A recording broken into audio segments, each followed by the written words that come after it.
할렐루야. 오늘 말씀 제목은 두 가지의 마음, 옛사람 vs 새 사람이라는 제목 가지고 말씀을 나누려고 합니다. 말씀을 나누기 전에 이런 생각들을 많이 해보았습니다. 히브리서를 공부하면서도 저 안에 의문점은 이런 거였습니다. 하나님은 하나님의 명령으로 이스라엘 백성이 출애굽하면서 장막을 지으라고 하는데 말씀의 구구절절 굉장히 장막을 이렇게 지으라고 말씀하셨습니다. 근데 히브리서에서 이렇게 자세히 보면 그 장막이 굉장히 별거 없는 것처럼 그 하늘의 장막에 대해서 굉장히 더 집중하면서 말하고 있습니다.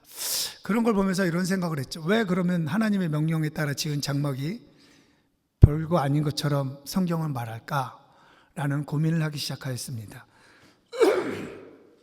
또 제가 하나 고민하기 시작했던 것은 지난번에 우리 아프리카에 강의하러 오신 탁조 목사님 강의를 들으면서 일에 대해서 좀 생각해 봤습니다. 여러분, 우리가 하는 일, 그럼 어떤 마음이 드나요?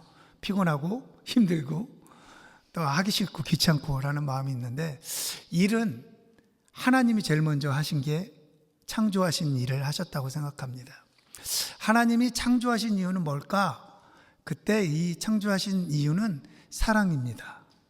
우리에게 사랑을 베풀기 위해서, 그분의 사랑을 보여주시기 위해서, 또 함께 사랑하고 살아가자고 하나님은 일을 하시며 창조하셨죠. 그러니까 일에 대한 우리의 개념도 다른 거죠. 어떤 자매님이 이제 출산을 하면서 이렇게 물어봅니다. 왜 우리는 출산하면서 이렇게 고통스러워져야 되나요? 원래는 없었나요? 라고 물어보기도 하죠. 성경을 자세히 보면 원래 없었겠어요. 아이를 낳는 출산의 고통이 있겠죠. 근데 그 출산의 고통이 더할 것이다 라고 하고 있습니다. 우리 애를 키워본 사람들은 알죠. 출산의 고통 심합니다. 하지만 그 고통의 과정이 있고 나서 나중에 그 삶 가운데 애를 양육하면서 길러가면서 그 기쁨으로 충만하게 하려고 하는 하나님의 마음을 알 수 있습니다. 우리가 살아가는 세상은 무슨 얘기를 하고 싶으냐면, 너무 안쪽으로 치우치고 균형을 잡히지 않으면 그게 좋은 것이라 할지라도 문제가 된다라는 것들을 말하고 있는 것 같습니다. 즉 본질보다 비본질을 더 중시하고 살아가다 보면 우리에게 어려움이 있다라고 말하고 있죠. 오늘 몇 가지만 말씀드렸지만 사실 우리가 살아가는 세상은 동면의 양면처럼 늘 함께 있게 됩니다. 그래서 그것이 비록 좋은 것이라 할지라도 치우치지 않도록 해야 하며, 늘 선과 악의 기준은 하나님의 기준으로 해야 됨을 우리는 기억해야 합니다. 오늘 읽으신 본문의 말씀에도 우리에게 두 가지의 마음이 있다고 성경은 기록하고 있습니다. 우리가 옳은 일을 하거나 말씀대로 순종하려고 하면 쉽던가요? 저는 어렵습니다. 상당히 어렵더라고요. 너무나도 힘든 일이면 오늘 성경도 말하고 있습니다. 너무 이게 저한테 위로가 되는 것은 이 글을 쓰신 분이 사도 바울이라는 겁니다. 사도 바울 그분도 너무 힘드니까 내 속의 법으로는, 내 겉사람으로는 가슴을 치면서 통제를 하면서 이렇게 로마에 편지를 보냈다는 거죠. 참 이런 거로 봐서는 사도 바울도 그랬구나 라는 걸 봐서 위로가 되기도 합니다. 인간 스스로는 이러한 싸움을 이기기 어려우며 누구나 다 두 가지의 마음이 싸운다고 일어나는 것입니다. 그러므로 우리 안에 일어나고 있는 이 싸움의 원인, 두 가지의 싸움의 원인은 우리 안에 두 가지의 속성이, 마음이 있다는 거죠. 하나는 태어날 때부터 가지고 있었던 옛사람이 가지고 있었던 그 옛 본성이라고 말하고요. 다른 하나는 그리스도를 믿을 때, 거듭날 때, 즉 믿는 사람이 되었을 때 주어진 새 사람이 있습니다. 이 새 사람은 하나님의 선한 일을 하고 싶지만 여전히 우리 안에 옛사람이 남아있죠. 그래서 끊임없이 우리는 충돌하고 있습니다. 이것이 싸움의 원인이죠. 사도 바울은 그래서 이렇게 말합니다. 내 속사람으로는 하나님의 뜻을 즐거워하되 내 안에 또 다른 무엇이 있는데 그것이 나의 옛사람임을 말씀하고 있습니다.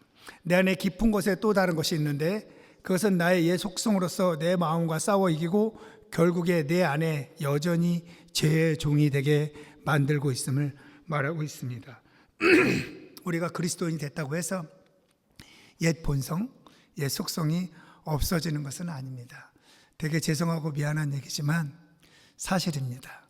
죽을 때까지 우리는 이 싸움을 그리스도인들은 해야만 합니다. 그래서 우리는 이 그리스도인들이 되어서도 우리에게 새로운 피조물이라는 하나님의 선한 일을 할 수 있도록 새로운 능력이 있고, 그렇기 때문에 우리는 이렇게 싸우며 살아가야 되죠. 그럼에도 믿는 자인데 주님과 동행하고 살아가도 우리는 여전히 교만하고 자기중심적이고, 그리고 남을 험담하고 싶어하고 부정적으로 말하고 싶어하고 거짓말하고 자신의 것을 더 허세로 크게 보이기도 하고 어떤 사람은 작게 보이기도 하고, 이런 것을 여전히 우리 안에 있다는 것입니다. 그럼 이런 게 어차피 있고 살아가는데 왜 이런 것이 심각한 문제라고 성경은 말하고 있을까요? 왜냐하면 우리의 본성은 우리 스스로 이길 수 없다고 말합니다. 단순히 나 변화하고 싶어, 잘하고 싶어, 이 변화하고 배우기만 해서 바꿀 수 있는 것이 결코 아닙니다. 잠깐은 가능할 수 있겠죠. 결국 지치고 포기하게 됩니다. 어디 가서 막 선교단체 가서 엄청난 훈련을 받았다고 잠깐 그랬다고, 우리가 어떤 세미나를 했다고 바뀌는 것이 아니라는 것입니다. 자신이 옳은 것을 알고 있다면 이제 내면의 자신의 옛사람을 변화시키려는 엄청난 애씀이 있어야함을 성경은 말하고 있습니다. 23절과 24절을 다시 한번 볼까요? 내 지체 속에 다른 법이 내 마음의 법과 싸워 내 지체 속에 있는 죄의 법으로 나를 사로잡는 것을 보는도다. 오호라, 나는 곤고한 사람이로다. 이 사망의 몸에서 누가 나를 건져내랴 라고 하고 있죠. 이 곤고한 사람이라는 원래 헬라어의 의미는 문자 그대로 고된, 노동의 지침, 치열한 싸움 뒤에 탈진을 뜻합니다. 에너지가 고갈되고 완전히 소갈되고 지쳐버리고 좌절하고 실패한 느낌을 말하고 있는 거죠. 이 느낌을 보면서 사도 바울의 어떤 절규가 느껴지나요? 제가 보기엔 이런 절규가 느껴집니다. 나는 도움이 필요합니다. 나는 구원이 필요합니다. 나에게는 이 구원을 해줄 분이 누군지 필요합니다 라고 절규하고 있는 것 같습니다. 우리도 이미 그리스도를 알고 있지만 그분과 그분께서 십자가에서 하신 일을 우리는 더욱더 깊이 이해해야 합니다. 오늘 성경은요, 불신자를 이야기하는 게 아니에요. 그리스도인이라는 것, 예수 그리스도의 생명이 우리 안에 있기 때문에, 그렇기 때문에 그 생명의 열기를 알기 때문에 우리의 싸움은 시작된다라고 말하고 있습니다. 만약 그리스도인들이 아니라면 그들의 안에 있는 양심으로 가책은 받겠죠. 그러나 성경은 이렇게 말합니다. 하나님을 알되 하나님을 영화롭게 하지도 아니하고 경건한 삶을 살려고 하지도 않는다라는 거죠. 무엇이냐면 이 사람들은 하나님의 선한 것을 알고 싶어 하지도 않고 그냥 자신의 삶대로, 자신이 하고 싶은 대로, 자신의 소견대로 살아가더라 라고 성경은 말합니다.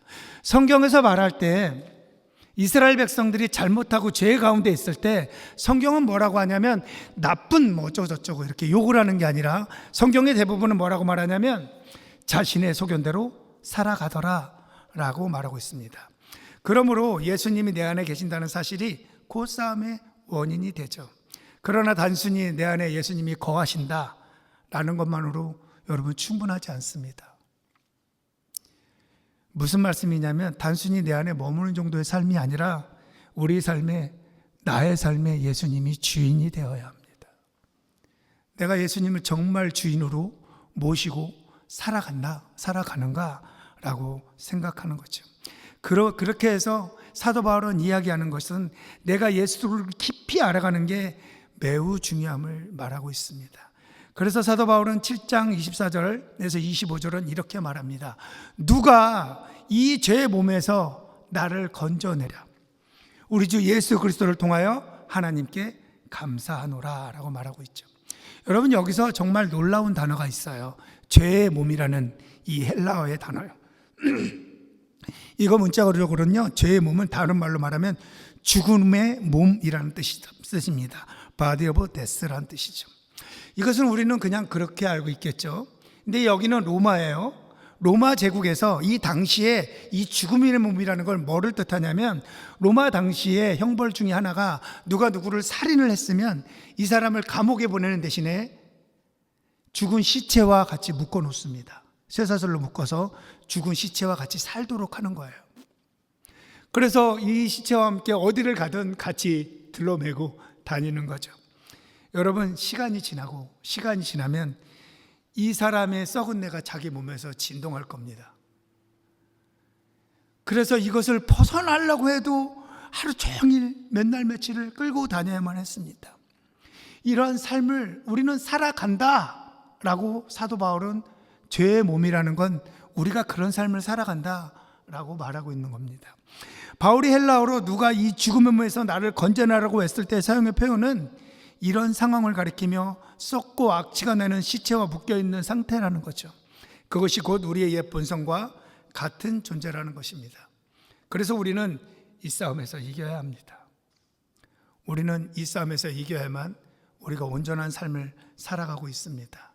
그런데 사도 바울은요, 무엇이 나를 건져내라 라고 말하지 않습니다. 어떠한 방법으로 나는 이 싸움에서 나를 건져낼 것인가 라고 말하고 있지 않습니다. 즉 세미나나 컨퍼런스나 어떤 좋은 책이나 어떠한 방법이나 어떠한 여러 가지로 말하고 있지 않고 이 싸움에서 나를 건져낼 수 있는 것은 누가? 라고 말하고 있습니다. 누가 나를 건져내랴? 누가 나를 자유롭게 하랴? 라고 말하고 있습니다. 그러면서 사도 바울이 연결되는 것은 예수 그리스도만이 나를 자유롭게 할 수 있습니다 라고 고백하는 것이죠. 내 안에 예수 그리스도의 생명이 있음을 날마다 감사하며 예수의 심장으로 살아가는 것이죠. 이 싸움에서 우리가 결정해야 될 중요한 것 중에 하나는 나의 본성대로 내 마음대로 살아가는 것이 아니라 나에게 주신 그리스도의 생명으로 살아가는 것입니다. 우리는 그 생명으로 살아가기 때문에 우리가 살아가는 것이죠.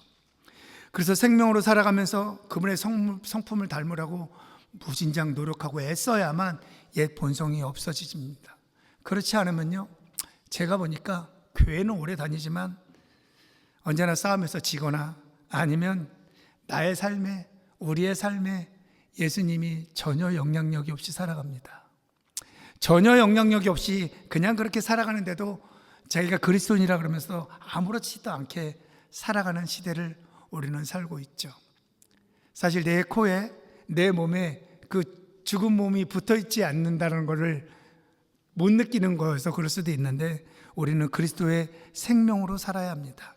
날마다 깊이 알아간다는 것은 나의 삶에서 그분을 경험하는 것입니다. 생명이 내 안에 있음을 깨닫고 예수 그리스도를 날마다 깊이 묵상하면서 살아가는 것, 그것이 우리가 계속해서 싸워가는 거죠. 내 힘으로 무엇을 결정하고 선택하신가 보다 예수 그리스도가 주시는 생명으로, 마음으로 우리는 무엇인가 결정하고 고민해야 됩니다. 이런 생각을 해봤습니다. 여러분, 바깥에 보면 뉴질랜드는 새들이 많이 다닙니다. 첵첵거리고 아침마다 다니죠. 이 새가 우리 집 앞마당에 떨어졌습니다. 죽어서 떨어졌어요. 내가 나가서 그 새를 딱 만졌더니 여전히 열기가 있습니다. 온기가 있고 아직도 근육이 있습니다. 날개의 깃털도 그대로 있어요. 아, 날 수 있겠구나. 그래서 하늘로 던졌습니다. 어떻게 될까요? 그대로 떨어지겠죠. 왜 떨어질까요? 이런 생각을 해봤어요. 떨어진 이유가 뭘까요? 깃털이 없어서요? 근육이 없어서요? 온기가 없어서요? 그 안에 피가 아직 없어서요? 아닙니다. 생명이 없기 때문에, 죽었기 때문에 떨어지는 것입니다. 우리에게도, 우리의 삶도 그 안에, 새 생명 안에 하나님이 생명을 불어넣기 때문에 살아서 날 수 있어요. 저는 우리의 삶도 비슷하다고 생각합니다. 하나님이 우리에게 이미 승리하고 성공적인 삶을 살 수 있도록 주셨습니다. 그런데 마치 죽은 자처럼, 예수 그리스도의 생명의 능력이 없는 것처럼 살아가고 있는 우리의 모습을 보기 시작합니다. 사랑하는 성도 여러분, 생명이 없으면 우리는 결코 혼자의 힘으로 이 싸움을 할 수 있는 힘도 능력도 할 수 없는 우리임을 기억하시기 바랍니다. 그래서 예수 그리스도를 깊이 알아야 합니다. 예수 그리스도의 생명과 성령으로 능력을 부어주실 때 우리를 들어 올리시고 우리가 나을 수 있도록 해주시고 우리를 죄의 굴레에서, 죄의 몸에서 벗어나게 해주시는 것, 예수 그리스도의 생명이 우리 안에 있음을 기억하시기 바랍니다. 예수 그리스도를 깊이 알아가는 데 있어서 우리 안에 마음을 다하여 해야 할, 그런데 한 가지를 제가 발견했습니다. 그 첫 번째는요, 자기를 속이지 않는 것입니다.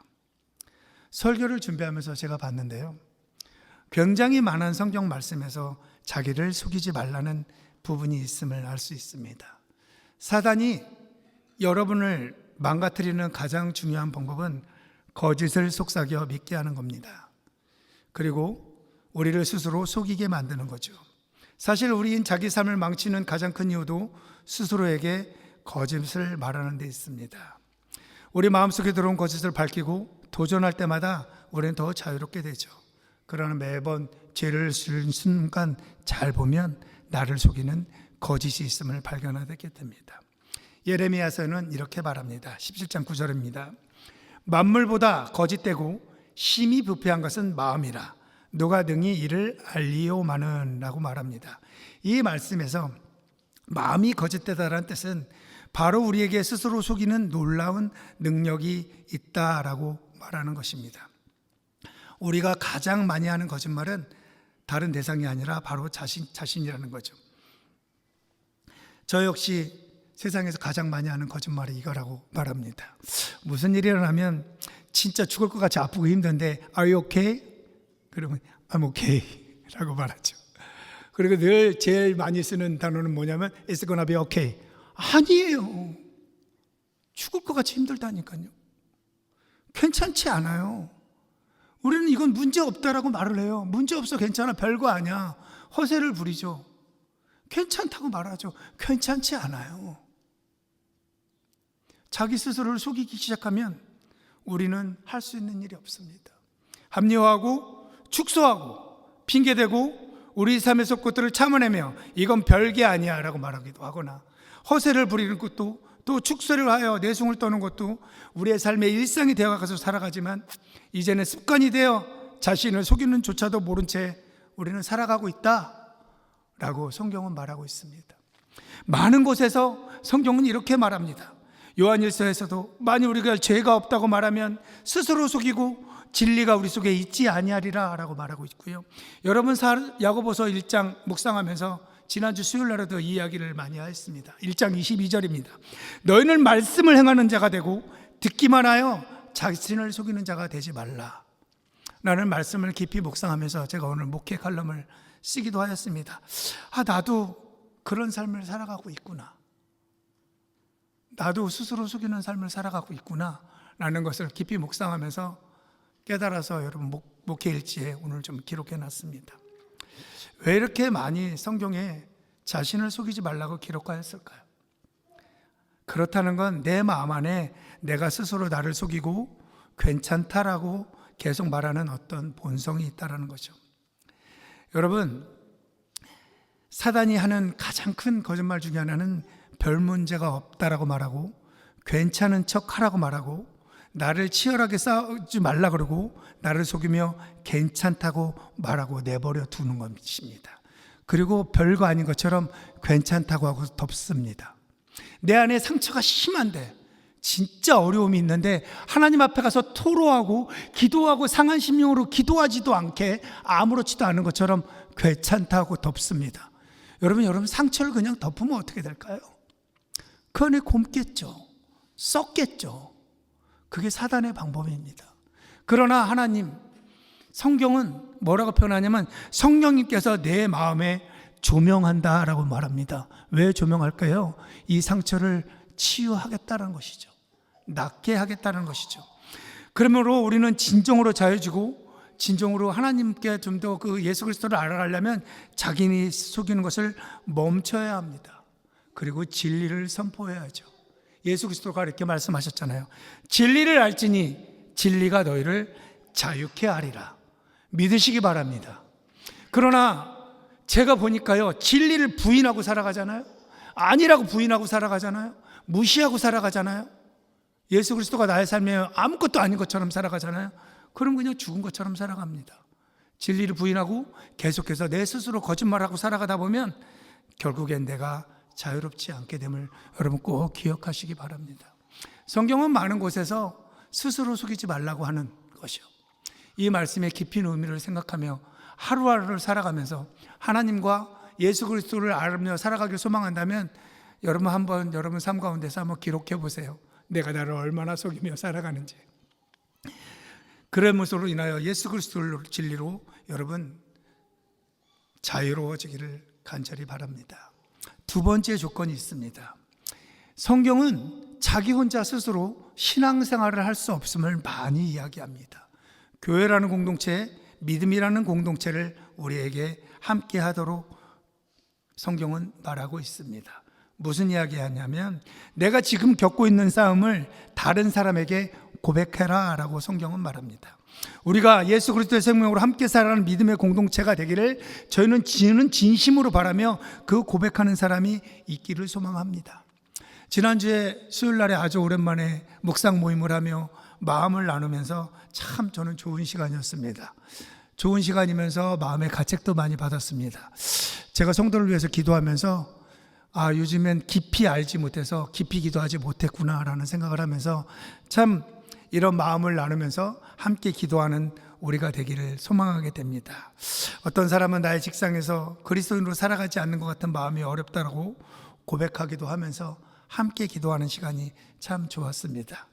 2주마다 청년부가 묵상 모임을 합니다. 한 번도 제가 가보질 않아서 어떻게 하는지 모르겠지만 청년들을 믿고 식사만 하고 아니면 이렇게 하는 것만 아니라 말씀 안에서 서로 교제하고 그리고 하나님을 더욱더 깊이 알아가는 그런 시간이 되기를 소망하게 됩니다. 한 가지 더 여러분한테 권면하는 게 있습니다. 그런 공동체도 중요한데요. 어떤 사람은 아내에게, 어떤 사람은 남친에게, 여자친구에게 할 수도 있습니다. 제가 권면하는 것은 가능하면 동성 중에 1명 또는 2명, 3명 자신 삶의 진짜 동역자, 멘토들이 있었으면 좋겠습니다. 누구에게 말 못할 자신의 죄들을 함께 고백하고 같이 기도하면서 함께 성장해 줄 그런 사람이요. 그런 사람이 있기를 간절히 바라게 됩니다. 대한민국에 영적인 거장이라고 하는 분들이 계셨습니다. 하용주 목사님, 여러분 혹시 아십니까? 저만 아는군요. 오카는 목사님 아십니까? 돌아가셨죠. 이런 목사님, 4분 목사님이 20대 후반 30살에 우리가 대한민국의 정말 기독교인으로서 목사로서 대한민국의 부흥을 위해서 4명이 친구가 되면서 같이 신앙생활을 했다고 합니다. 그 중에 한 분이 그 목사님의 비서였던 분이 한 얘기예요. 그 지구촌교회 100명의 목사들을 모아놓고 그 4명 중에 한 분 목사님이 이렇게 얘기했다고 합니다. 목사를 하려면 멘토가 있어야 돼. 동역자가 있어야 돼. 없으면 너희들은 무너져 라고 했다고 합니다. 그러면서 그 4분이 영적인 거장인 4분이 만나면 이런 얘기도 했다고 합니다. 하영주 목사님, 나 어떡해요? 왜? 목사님 왜요? 요즘 김 집사가 이뻐 보여요. 그런 얘기도 했다고 합니다. 큰일 났네. 우리 목사님 큰일 났네. 그래서 함께 기도하면서 그렇지 않기를 서로 격려하면서 나눴다라고 말합니다. 그 정도의 큰 교회 거장의 목사님이 그렇게 나눌 수 있는 사람이 있었구나. 자기 마음을 고백하면서 나눌 수 있는 사람이 있었구나라고 생각합니다.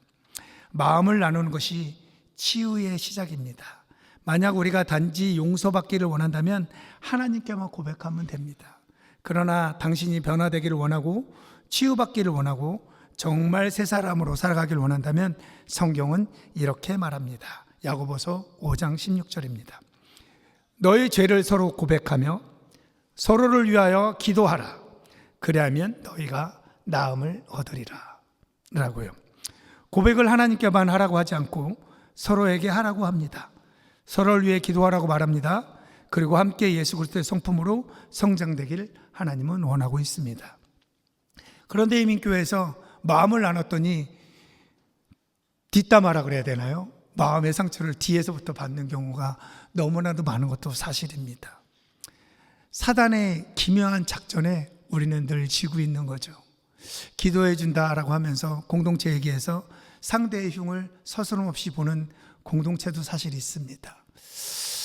그렇다 할지라도 우리의 마음을 나누는 것은 중요합니다. 그 사람이 잘못된 거죠. 우리 안에서 좀 그랬으면 좋겠습니다. 자기 것들을 정말 깊이 나누면서 정말 하나님을 깊이 알아가는 사람이 되기를 소망해 봅니다. 제가 청년들한테 가장 정말 많이 권면하고 싶은 건 그것이 하나입니다. 동역자 있니? 너의 마음을 깊이 나눌 사람이 있니? 나이는 상관없습니다. 친구가 아니어도 됩니다. 다윗과 요나단도 친구가 아니었어요. 제가 말하는 4명의 목사님도 나이 차이가 꽤 납니다. 그래도 이런 사람이 있어야 우리는 외롭지 않게 우리의 신앙생활을 해갑니다. 이 말씀 꼭 기억하시기 바랍니다. 하나님으로부터 용서받을 수 있지 몰라도 정말 내 삶에 치유돼 가는 것은 쉽지 않습니다. 나 혼자 연약함으로 신앙생활을 유지해가는 건 만만치 않음을 성경은 말하고 있는 거죠. 말씀을 정리하겠습니다. 우리 안에는 2가지의 마음이 있습니다. 하나는 옛사람이고 다른 하나는 새사람입니다. 우리가 그리스도인으로 살아간다는 것은 어쩔 수 없이 2 마음이 싸움을 하게 되는 것입니다. 하나님을 알지만 전혀 알려고 하지도 아니하고 관심도 없이 살아가는 것이 아니라 하나님의 선을 이루기 위하여 우리는 끊임없이 싸우며 살아가야 하는 것입니다. 그러한 삶이 사실 그리스도인이 그리스도인 되게 살아가는 삶입니다. 어떤 그리스도인들은 나는 위선자 같아, 교회에서는 이러고 바깥에서는 이러고 살아는 내가 너무 힘들어 라고 고백한 청년이 있습니다. 네가 그래서 그리스도인이야 라고 저는 이야기합니다. 최소한 고민하잖아요. 최소한 하나님 앞에 잘 살아가려고 했을잖아요. 어쩔 땐 비록 그러한 삶이 힘들기는 해도 그것으로 고민하며 하나님의 방법으로 고민하는 것은 그리스도인이라는 증거이기 때문입니다. 우리의 삶에서 선택의 기준은 예수 그리스도 생명으로 살아가는 우리가 되길 진심으로 바라게 됩니다. 그 생명은 우리의 삶에서 하나님과의 관계의 시작이며 우리의 삶의 정체성이며 그것으로부터 우리는 성숙해지는 것입니다. 생명을 가진 우리가 마치 생명이 없고 죽은 것처럼 살아가지 마시고 각자의 삶에서 마음을 다하여 새 사람으로 살아가길 진심으로 바랍니다. 그러기 위해서 우리가 끊어내야 할 것은 나 자신을 속이지 마시고 예수의 진리의 말씀으로 날마다 자신을 돌아보며 그분의 성품으로 살아내길 바랍니다. 또한 마지막으로 믿음의 동역자들을 하나님께 달라고 기도하며 함께 싸우게 하는 동역자로서 서로가 함께 기도하고 예배하고 삶을 나누며 하나님 나라를 이루어가는 우리가 되기를 그리스도의 이름으로 축원드립니다.